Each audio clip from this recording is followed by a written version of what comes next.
Hello, my beautiful Lumen beings. David here, aka Luminist, and I am finally bringing you my first of many to come production tutorial videos. This was intended to be somewhat of a test run and a way to promote my latest track, Get Down, as well as raise awareness for the fact that I plan on starting these tutorials. However, once I dove into the track, I remembered that the sound design in this track was in fact extremely complex, and therefore this video ended up being much longer than I had originally intended. With that being said, by following this sound design tutorial, you will gain enough sound design technique to create practically an infinite number of interesting, massive, and evolving sounds that you can use heavily and build upon for all of your future bass music. So, I will try to go through it as briefly as possible.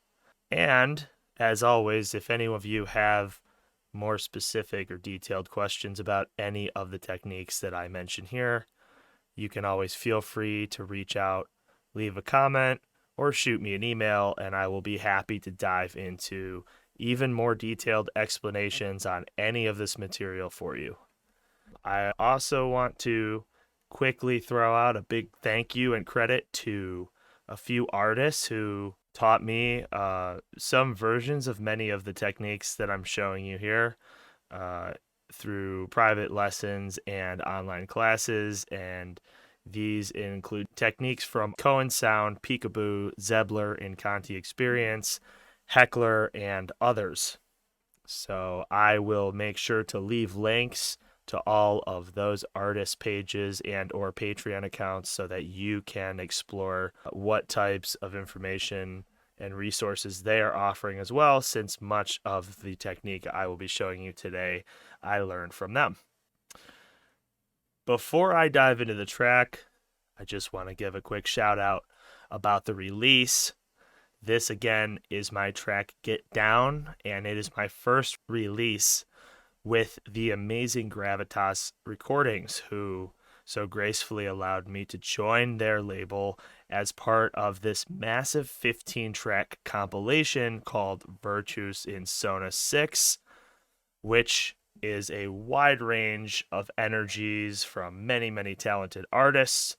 My track on this compilation just happens to be the heaviest one. Please check it out. It is an amazing release from start to finish, and I have to give credit to Gravitas for having me on and for curating such an incredible release. So make sure you check it out. So many good artists to be discovered from this amazing platform. And with that being said, let's dive into Get Down, and this tutorial will be a complex, heavy bass sound design showing you how I made the main bass of the track. So to kick things off, I'm just going to start the track right here in the Ableton project before the first drop and let you listen through to hear the main bass that I will be covering today. Get down in the place to be.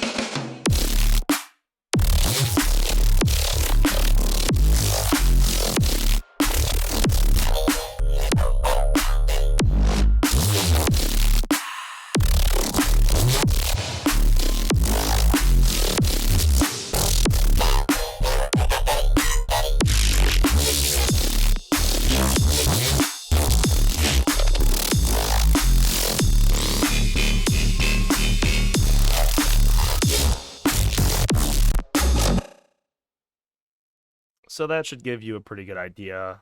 Obviously, the one I'm referring to is the very crunchy main neuro bass. And here's the drop down containing all of the instrument tracks that comprise the process of me making that sound. Now, this is going to look extremely complicated diving into it, but I promise you I will break things down step by step, and it will make sense by the end of this video. It is not a simple process, but the individual components and pieces of the process are extremely useful in your everyday sound design. So just to solo that, here is the bass we will be going over.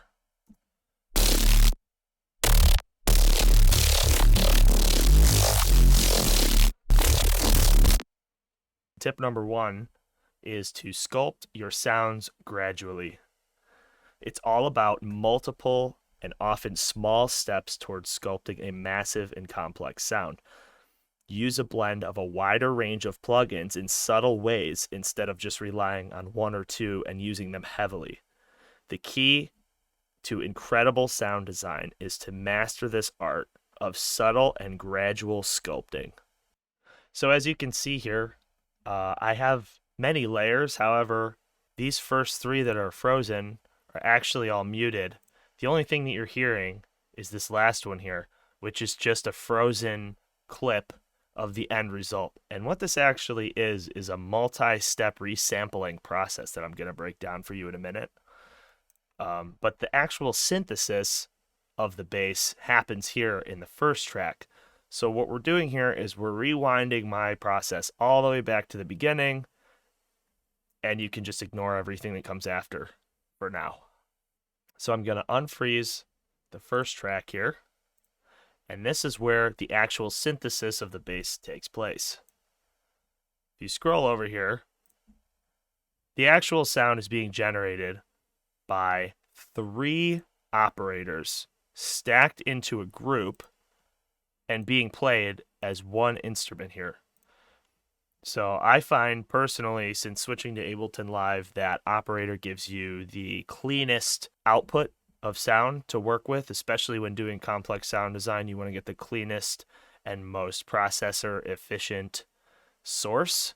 I'm just going to go over these 3 operators and what they do. The first one is the respace here. And what your respace is actually much simpler than it looks. First off, we have all 4 of the oscillators turned on and working in parallel. So you'd go to this routing tab and just click the one to the farthest right here, which means that all 4 of these A, B, C, and D operators are coming out parallel. All 4 of the operators are going to be your digital saw waveform. And I like the digital saw because it seems to give the most rich harmonics content, which is going to be really important for the techniques we're using. So you have A, B, C, and D all set to digital saw, or SWD, as it's abbreviated there. And all we're doing, everything else in this is turned off, is we're just slightly detuning B, C, and D. So they're all 4 playing the same note, but this one is exactly on pitch. This one is pitched up just 3 notches of fine tone. C is pitched up just 13 on the fine tune and 20 on the D. So again, all 4 of these are just playing a clean digital saw wave, and they're just playing in parallel, slightly detuned from each other. And you'll notice my levels, I have the most in-tune ones slightly louder, and the more out of tune they get, the slightly quieter they get too. And what that's going to give you, and I'll just turn off all the later processing here for now.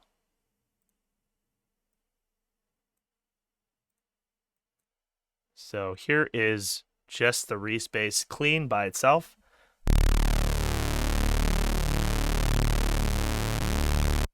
And that's kind of our source starting sound. The second operator in the stack here is going to be just a clean sine wave. Only oscillator A is being used. Once again, nothing else in here is turned on. That is just going to give you a nice clean undertone sub bass.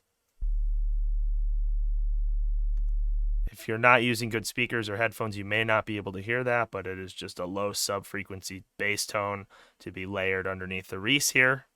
And then the last operator layer here is going to be your noise, and this one is a little bit more interesting. So what we have here is oscillator A set to white noise. I'll turn B off so you can hear A by itself. And that gives you this, and I have a few other plugins here I'll turn off that's being processed just on the noise layer. So here is oscillator A, white noise.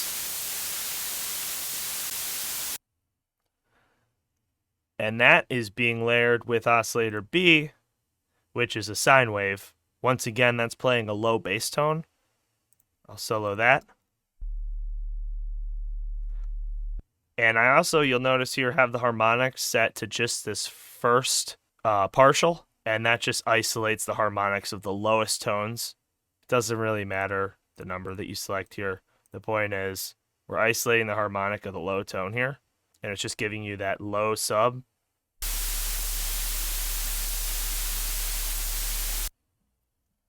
You can't really hear it yet, but listen to what happens now when we distort that noise layer. So I'm leaving the noise soloed right now, and you'll see on here I have trash distortion. Again, this is just on the noise layer. And I'm just using a preset here. It's just distortion. It's very subtle. There's nothing else happening here. You can use any form of distortion to get a similar result. I just use trash for almost all of mine.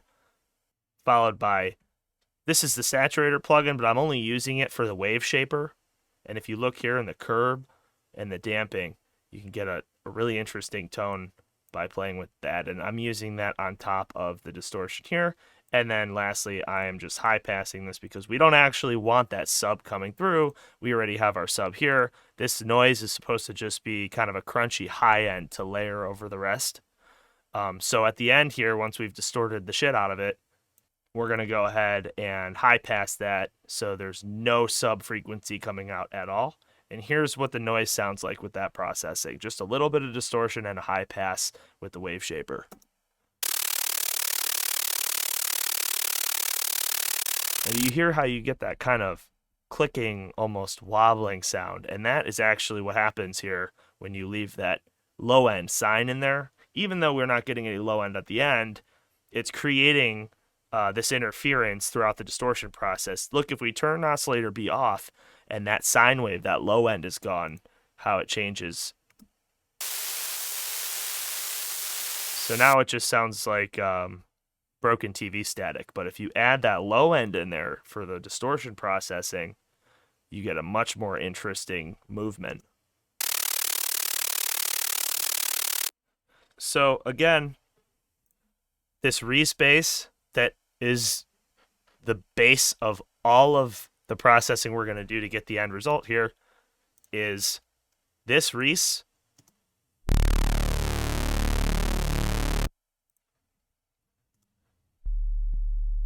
That sub. And this noise.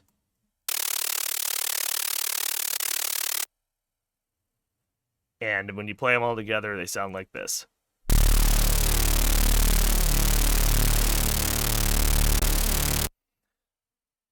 And you'll notice I only have just a sustained single note here. When I'm doing the sound design, I haven't even wrote my song yet. I started this whole project as a sound design session, and the song just kind of came out of it because I got a cool result. Part of what I'm going to show you here in this process allows you to actually design your bass sound completely and then write with it later. As you can see, a couple of steps down the way, we can actually draw in MIDI notes using what we created. So I'll get to that later. But this is the bass sound.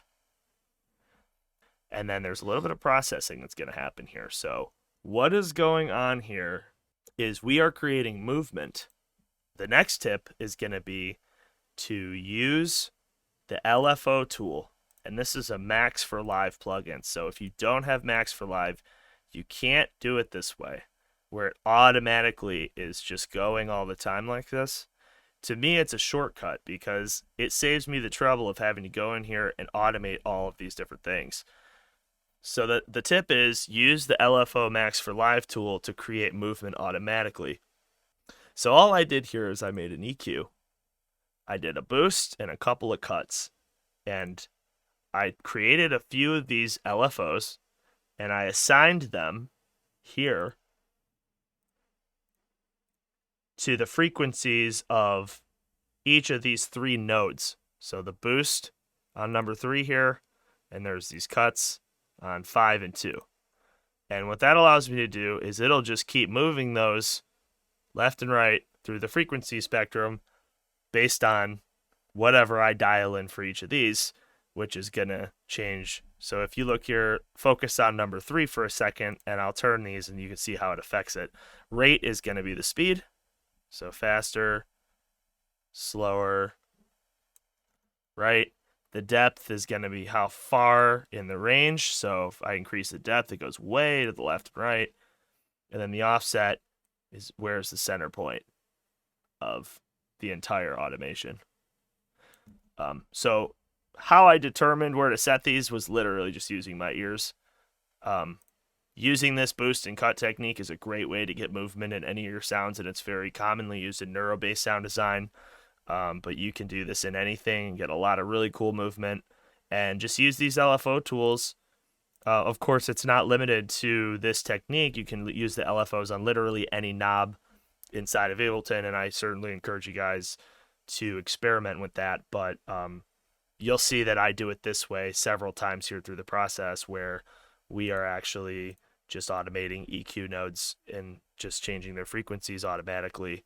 And so now you can listen to the difference. Here's the sound without. And then when we add in that EQ with all that movement, here's what it does.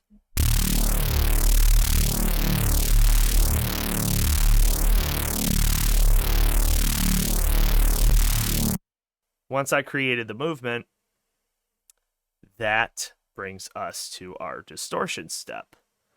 So now that we have created some movement, we're going to move into our distortion step. And the next plugin I have here is the utility, and all that's doing is just dropping the gain pretty substantially.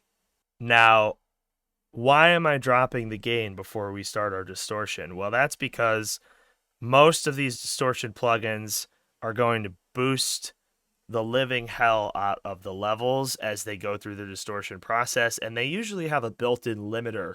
So what you're actually doing is, as you're distorting within each plugin, you're smashing that audio signal against the internal limiter, which gives you no control, and you're losing a lot of the dynamics, and you're also losing a lot of the texture content. So I highly suggest turn down the gain before every step of distortion when you're doing your sound design to get a much cleaner end result in your signal. Now for my distortion, what I'm using here is going to be 2 disperser plugins by Kilohertz. Once again, you can just kind of play with these frequencies. I set mine to these 2 settings, but again, I just used my ears and played around with them. And then I did another subtle layer of trash distortion, which is just the sandpaper preset. Nothing much going on in there. Just a couple of dBs of boost. And then lastly, the classic Camel Crusher. As you can look and see here, though, in the settings, everything is off except I only have 20% of this mechanical distortion turned on. And that actually is just going to give it this really neat texture and give it a decent boost and saturation. So here's with that.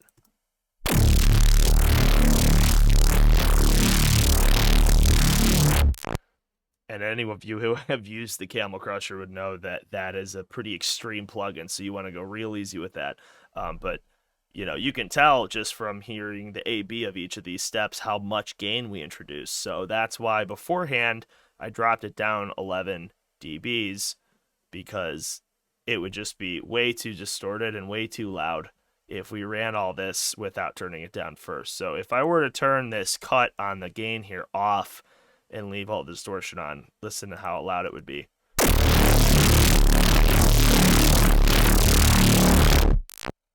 So pretty much sounds like garbage. So that's why every time you'll see me do a lot of layered distortion like this, we're going to turn the gain down with a utility first. And that's really it on the main sound design layer here. And then at the end of every step of my resampling process, I will always just throw on a limiter. I will use Pro L2 for just about everything. There's nothing happening in here. It's literally just to catch any spikes and make sure that we're not getting any crazy accidents through. So you'll see it's barely even affecting the signal. When you're doing these long, complicated sound design sessions and a lot of resampling, those little spikes will turn into big spikes by the end of your chain. So you want to just make sure after each sequence here, you throw a limiter on. Okay, so at that point, we have our main sound here, and this is really the base as it was started. So what is all the rest of this? Well, this is where all of the really complex processing comes into play. And this is really the magic of resampling and multi-stage sound design that gets you these huge sounds and all of the complexity you hear in my track. So what I do now is I have a decent starting sound that I like. I want to keep sculpting it gradually, like I said before. So what I'm going to do is I'm going to freeze this. So now that this is frozen, I'll show you what happens here in layer 2. What's happening here? Well, what we have here is a sampler, which is just an audio sampler. It allows you to drop audio clips in and play them as a MIDI instrument. So this is actually a MIDI track, and we're taking the bounced audio of our frozen sound that we created here, and we're dragging and dropping it into a sampler to create it as an instrument that we can now play. And as you'll see, I have another sustained note here. Before the sampler, you'll see that there's a pitch that I have plus 31 semitones, and the reason for that is whenever you start a new sampler and you play a note, it defaults whatever you dragged in there as audio to middle C. And I want to keep the same note, which was D0, that I used in the first layer. So you just have to manually pitch it up. So you can just open the pitch utility, and I just did this by ear, but it kind of sets it to the same pitch as the original since it resets to center C. So now I don't have to draw in a new note, and the D0 is in fact playing a D0. So what's going on here? So what's happening here is what I call layer 2 processing. So the whole idea here is we're doing our processing in stages. And again, this is what resampling is all about. First things first, you'll see here, I grouped this and I set some macros up. And the macros I have are going to be, when you play the note, where in our audio sample does it start? We have just a basic pitch bend here. If you look over to the controls, you can see where I mapped that. See that little green dot there next to the transpose going up and down? So that's our pitch bend. And then this reverb is an effect that I'll show you in just a second. Before I play it here, I'm going to make sure all of our processing is turned off so I can show you each stage that I put in one at a time. All right. We have our bounced audio as an instrument here. I'm going to go ahead and play it. This is exactly what was in layer 1, just dragged as audio into a new instrument now. You'll see the transpose.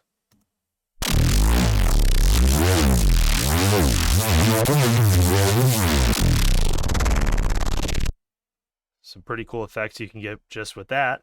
Simpler is really good at pitch bending. And then I also have a glide time set up. If I were to set up different notes and draw out an actual melody with this bass, that glide time would just be how it glides between those notes, but we're not doing it, so it actually isn't really in use. Okay, so the processing now, layer 2. Once again, I'm adding some movement here, but before I get into that, first thing, reverb, believe it or not. And that's my next tip here, is try out using reverb before your distortion in your processing chains to expand the depth of your sounds and make them wider. It gives it this really unique depth. Personally, I like Valhalla Room. It's my go-to reverb for most of my sound design. And what I'm doing here is I just have it duplicated where I have a through channel. It's a clean audio. And I have this reverb, which is set to 100% on the mix.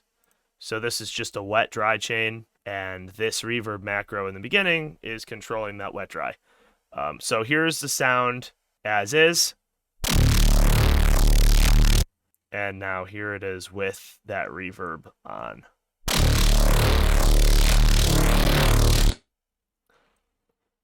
And one last thing that's very important, you'll see in my reverb chain, I made sure to cut the lows out. So we are layering the 100% wet reverb, but we're keeping the bass out. So the clean bass will come through the through track here.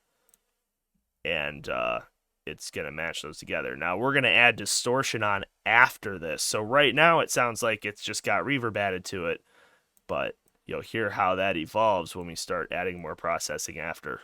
Next we have this EQ, more movement, same thing as we did in the first layer. I just did this by ear, threw a couple more LFOs on here. It's going to give it that nice movement effect again. Here it is.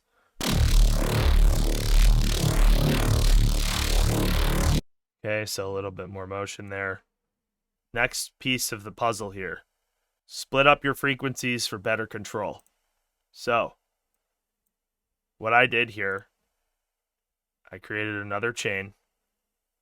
We have a low pass. That's just an EQ. It's letting everything from around 100 hertz and below through clean. No processing, just your clean sub. I have a mid, which is actually not cutting the highs or lows out. It's just boosting the mid. I'll show you why in a second. I have highs, which is actually boosting the high and the low here. And then I have the clean highs, which is just a high pass and no processing. So all the real magic here is happening in this mid and high. The low pass here is just the clean signal for 100 hertz and below, and the high clean is just the clean signal for around 3000 and above. And those are just being mixed into taste. However, the magic is happening in this mid and high, and here's why. So if you look in the mid here, you'll notice instead of isolating it, we're leaving the high and the low in, because I found that when you're working with distortion plugins, having the high and the low content in the processing signal, even in sounds where you're eventually going to cut those things out at the end. As you can see here at the end, I'm high passing it. There isn't any low being actually used. However, the fact of us keeping the low in it for processing in the distortion step gives it a completely different sound, and I find that keeping that low end signal and the high end signal in your distortion processing makes things all a whole lot crunchier. So instead of isolating the mid frequency, I'm just boosting it substantially, but we're still letting some of the lows and the highs leak through in the background. And then once again, same as before, I'm dropping the gain before I go into my distortion. This one's by a lot because the distortion hits pretty hard on this. And you'll see after that I have an OTT, which is even boosting the gain more. So I dropped the decibels by 45 going into this. Huge amount of distortion. We have 10 decibels of drive, 7 pre-gain, and this busted distortion algorithm. It is just ripping the signal apart. And again, it's including this low end and the high end in the processing. And then it's going to come out pretty crazy. So I put this OTT. Oops, I just realized you guys couldn't see the trash. My bad. Here's the trash I just showed. It's just a huge amount of gain boost and a huge amount of distortion. So that's why, again, we pulled down the gain 45 decibels before we enter here. And this, again, is all happening on just this mid boost channel. Okay, so that's going to rip the signal up pretty bad. So that's why right after I'm going to do this very mid-centric OTT, and that's just going to kind of try and balance it, make it a little more stable for us to work with here. And then here, we're going to cut it out right around the mid. So I left the high end because I like adding a lot of high content when you're dealing with these crunchy basses. I know I keep saying this over and over, but this is complicated. I want to make sure you guys are retaining it here. The low is just a clean, isolated low. We're in the mid right now. So here's the mid without that processing. I'm gonna leave the end EQ. And here's what we're doing with the distortion.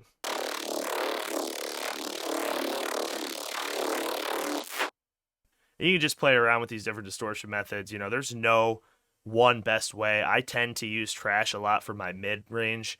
And, I mean, there's a million distortion plugins out there. These techniques and the processing chains I'm showing you can obviously work for any of them. So, you know, I don't want to box anything in here and just want to make sure I'm encouraging you guys to experiment. And, you know, don't limit yourself to what I'm doing exactly here. It's more about the signal chain and some of these general methods. And that's really what's going to be most important as a takeaway here.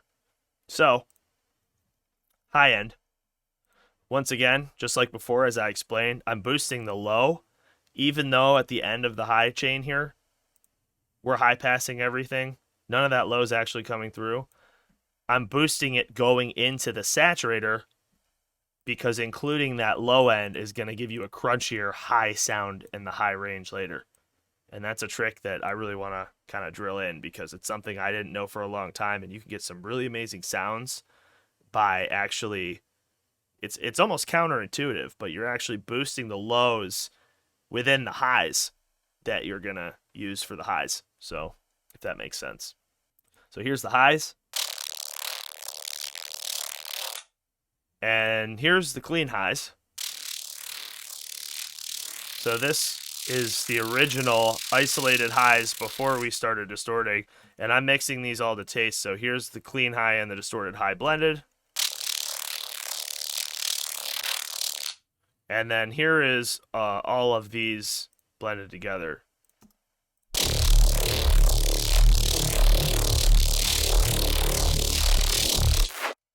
Here's without.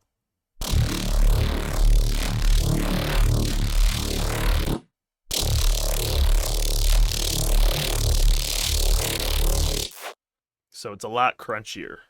And now, after that, we're just doing some saturation to kind of just help glue all of those back together into one more cohesive sound. And then, once again, limiter at the end of the chain to catch any spikes and level everything out.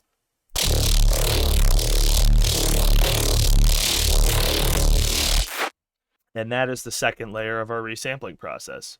And of course, you can continue this same idea of doing this resampling, freezing it, starting it over, trying a new combination of distortions or frequency splitting or movement or a combination of them all. You can keep doing that over and over as many times as you want. There's no limit. For this specific song, I did 3 stages, but obviously it can go however you want it to go.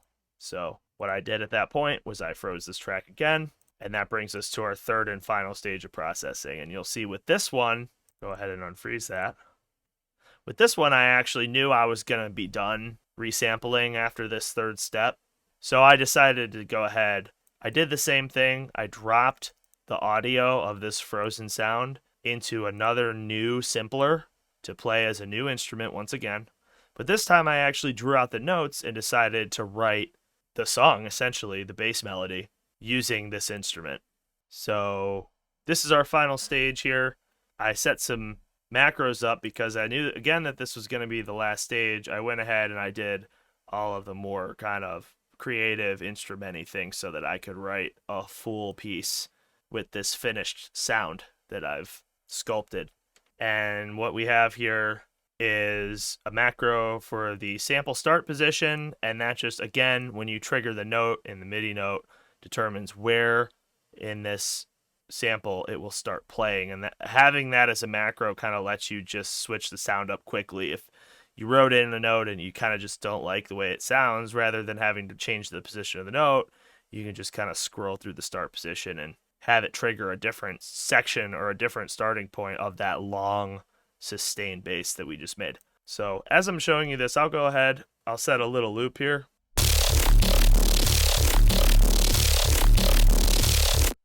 So I'll show you how it is when we move the start position around as I loop this.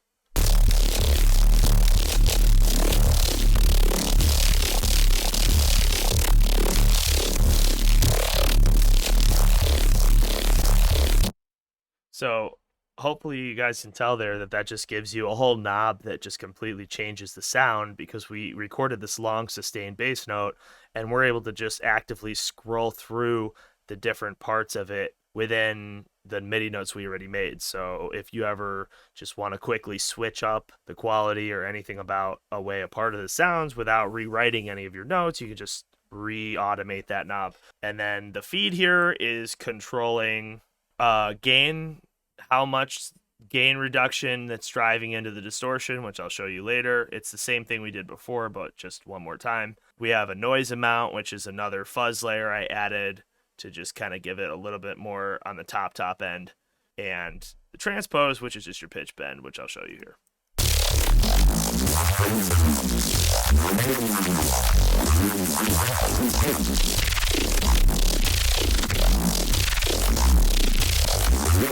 Yeah, pretty gnarly. So those are the kind of sounds that you can get pretty easily once you set all this up. I know it's pretty complicated looking at it face value, but when you break it down with just a couple of practice rounds, I promise you guys can get this. And once you learn it and you understand the methodology and the reason behind each of these little steps, it really opens up a whole world, because you can essentially do this with any starting sound to get pretty dramatically different results each time. So it's a little time consuming, but you can get pretty fast at it with a very little bit of practice. And it's enough sound design technique to really carry a lot of the weight for a lot of tracks, I can tell you. So quickly just go through the processing here on my last layer. So now that I had those macros set up, I just want to show you, I set designated automation lanes for everything that I know I'm going to want to do. So that way I don't have to go in and manually remember, what do I want to automate when I want to make this more interesting after I write the piece out. So I'll go into my automation mode here, and you can see the automation lanes for all those main knobs that I set up in the macros are already saved in here. And if you guys don't know how to do this, it's really easy. So when you go to automate something, obviously, let's say I want to do it with this saturator drive right here. So when you click on a knob, it brings that automation lane up right here. All you do once it's up is see this little plus sign right here on the bottom right of the lane, and it just saves that specific one as a permanent lane. So now anytime I open and close my automation, that drive knob is just there waiting to be automated. I don't have to go into my rack and click it to find it. So what really helps me is to just pre-designate all the coolest sounding knobs that you want to move around, and then you can just go back later after you write out all the notes and you're done writing your beat and just start messing with these. And you already know that they're going to do some really cool stuff because you set them up earlier while you were designing your chain, if that makes sense. And then all I have going on in here, just a few more pieces of processing. We have a little more distortion here. I have the sub going through its own channel clean, once again, and then the distortion here, once again, boosting those lows to get crunchier highs, because you can see here at the end of this little module, I'm high passing it, but in the beginning, I'm pushing the lows, and it gives you that crunchy high end. Once again, reducing the gain into my distortion, and you can see this is that macro I showed you earlier, right here, the feed. And that's just setting how much we're reducing or pushing the gain going into trash. And once again, trash, it's just the distortion I'm using, just a very basic preset here. Very simple, nothing crazy going on. It's just simple distortion and then high passing it. And again, that is being parallel processed with the sub, which is coming out clean. All right. Subtle distortion. Again, the key takeaway here, gradual sculpting. Small steps, big sound. And then we go into another frequency splitter. Helps kind of beef things up. This one's a little different. I did a high pass and a low pass, and I set macros for these as well. And you can kind of look and see what these are doing. Those are two of my saved automation lanes right here, the high pass and the low pass. And that's actually where a lot of my movement is coming from. But these are pretty fundamental. So it's just a high pass that's moving around, and a low pass is moving around, and it's leaving a little bit of gap there, but here's what that sounds like.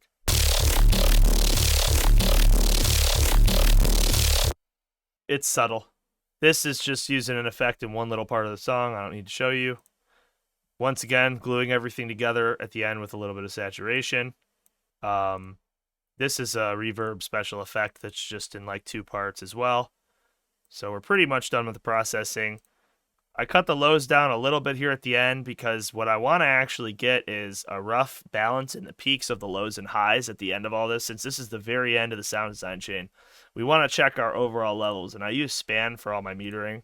So here's Foxengo span, and the reason I did that little cut in the highs is because I want my sub to peak right around where my highs are peaking, so it's all going to come out peaking around the same. So you can see they're pretty darn close, and that was why I just did a little 3.5 decibel drop on the highs because the highs were just a little bit too high. And then lastly here is a ozone imager, and all I did here was just widen the top half of the spectrum. I like to get my stereo image wider as I go up in the frequencies, and then tying into that, in the very end here, we have a mid-side EQ, and all I did there was just cut the side out of everything below 300 hertz. So you're making sure that your lows and your mid lows are completely mono, and then we kind of just get wider slightly as we go up in the frequency spectrum. So you want your widest, and this is my preference, but generally you want your widest to be your highest, and you want to make sure that your bass is mono. So that just cleans that up, and that is it. That is the sound. And the reason we have a fourth one is all I did just to save CPU is after that I just froze this and just duplicated it and flattened it. So this is literally just the flattened audio of this. It's the same thing. And yeah, and then you can use that flattened audio to go in here and you can clean up little things like the tails here if you don't want them in certain places. You can make sure you're not getting any weird clicks on accident. And yeah, I have some, as you can see here, I have some send lanes that were automated as well. Those I will go into in my next video. My next video is going to be about my overall template and how I run my group processing, my signal chains, and that will include these send tracks that I use pretty heavily in all my tracks. So here is the end result. Just turn our loop off here.